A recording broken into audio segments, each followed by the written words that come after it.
Hello everyone, welcome back to our channel Learn English with DS. Hope you are all doing good.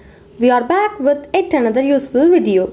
In this video, we are going to talk about one of the parts of speech. It is verb. We contribute a lot to verb. Let us see how in the video. So without delay, let's get started.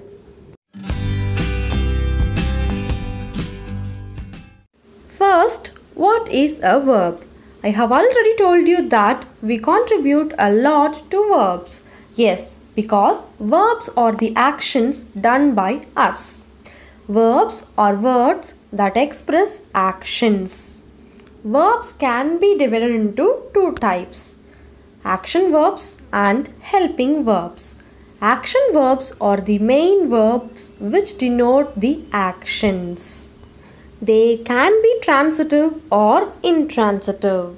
Some examples of action verbs are see, eat, drive, jump, sleep, speak, talk, walk, argue, shout, think, etc. Okay, now we shall see what do helping verbs do. Helping verbs are verbs that help the main verb in a sentence by extending its meaning. They can also notify the time mentioned in a sentence. Some of them are am, is, are, was, were, have, has, had, do, does, did. These are called as auxiliary verbs. And modal auxiliary verbs are can, could, may, might, will, would, shall, should. Verbs are very important to learn about tenses. Okay, I will just give a short explanation for tenses. Tenses say about the time of an action. They say when an action is done. It is mainly related with an action, a verb. The verbs attain different forms in different tenses. The main three forms are present, past, and past participle forms. Present form is the base form of verb and is used in simple present tense and future tense.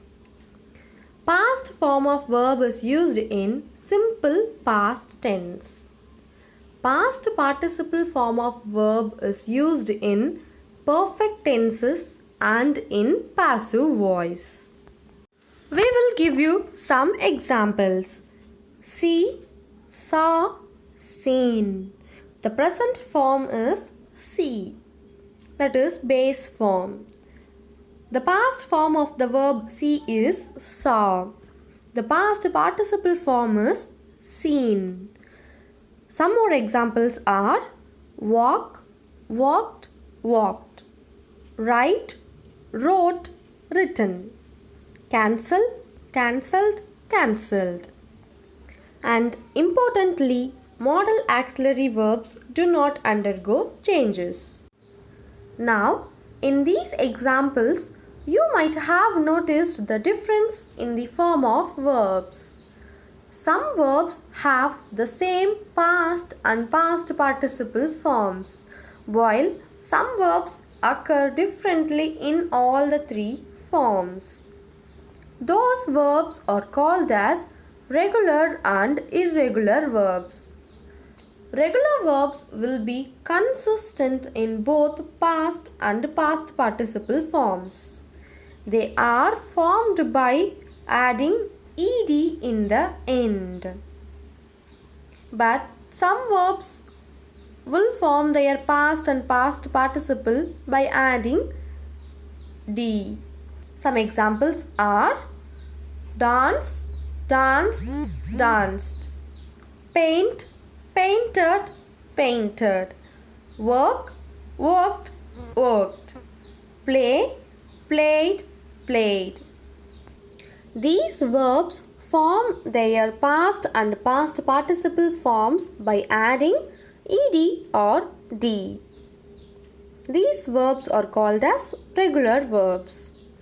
Whereas irregular verbs form their past and past participle forms in different ways.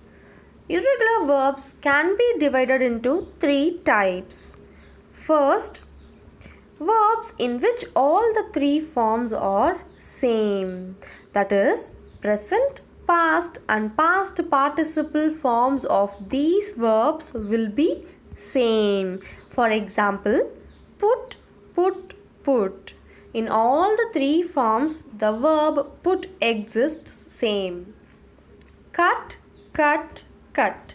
Hurt, hurt, hurt.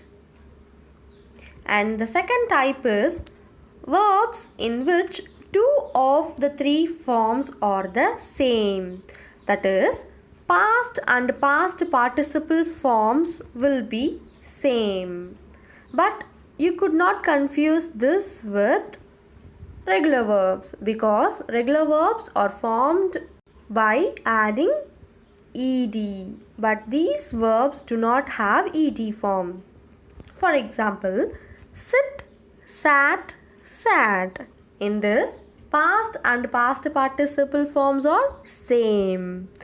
Leave, left, left. Pay, paid, paid.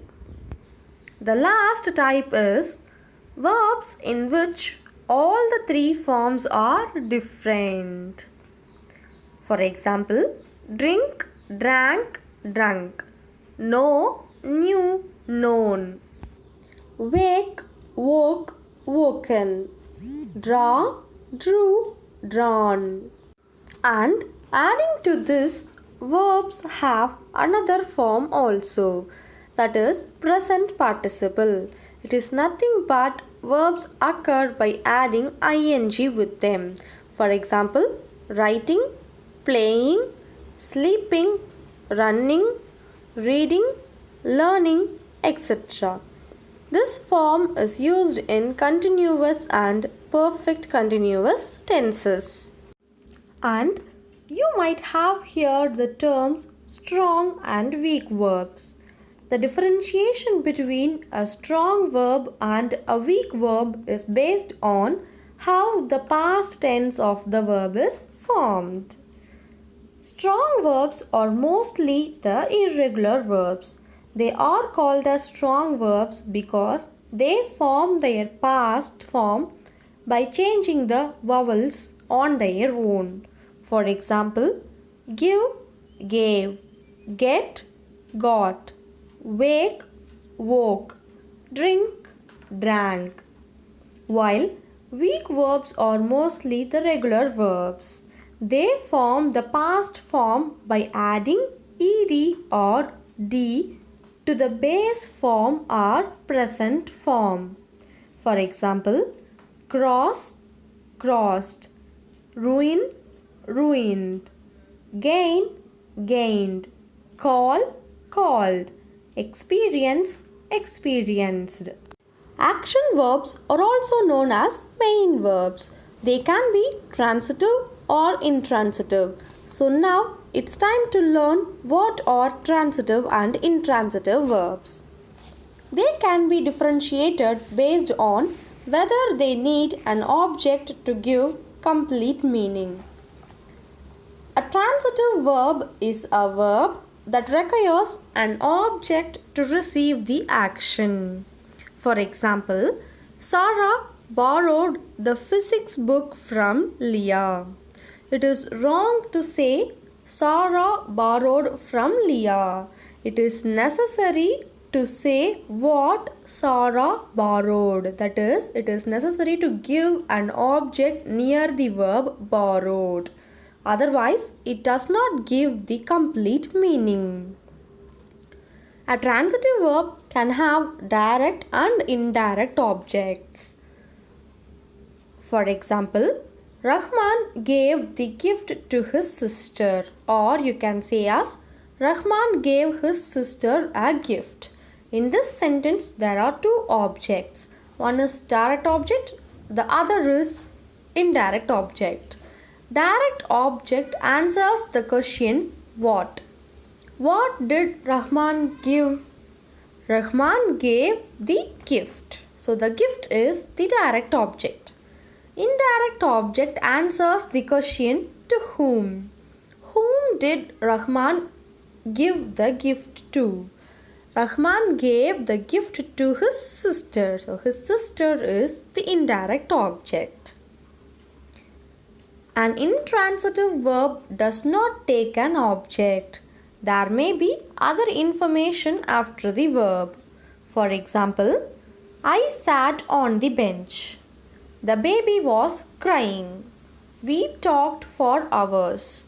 My friends laughed uncontrollably. In these sentences, there are no objects after the verb. Some verbs may be both transitive and intransitive. For example, the choir sang carols. Peter always sings in the bath. So the first sentence sang is a transitive verb because there you have the object. What did the choir sing? Carols. So there is an object near the verb. So it is a transitive verb. In the second sentence there is no object. So the verb sing is intransitive in the second sentence. So that's it with today's topic. Hope we have given a useful video. Now it's time for a question. Shreya left the keys on the table. Rahul went to the canteen for a cup of coffee. Find whether the verbs in these sentences are transitive or intransitive. And post your answers in the comment section. If you like our video, hit the like button, share and subscribe our channel.